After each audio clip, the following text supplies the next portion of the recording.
6 personnes ont été enlevées par des hommes armés dans l'université d'Abuja au Nigeria.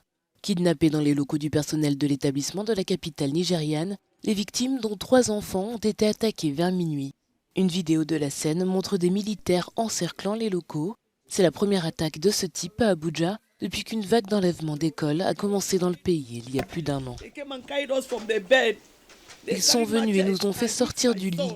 Ils portaient des machettes et ont frappé mon fils dans le dos, un enfant de 9 ans, et ils nous ont emmenés.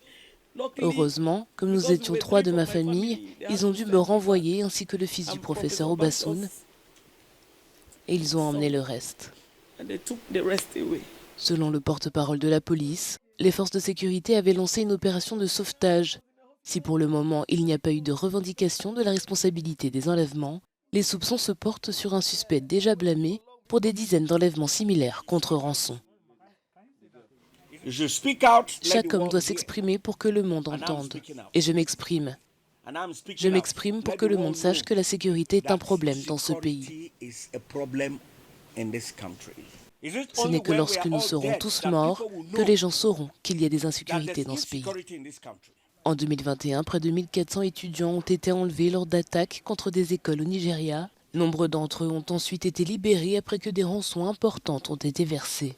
Selon des experts, les ravisseurs seraient d'anciens bergers Fulani pris dans le conflit entre les agriculteurs et les éleveurs nomades au Nigeria.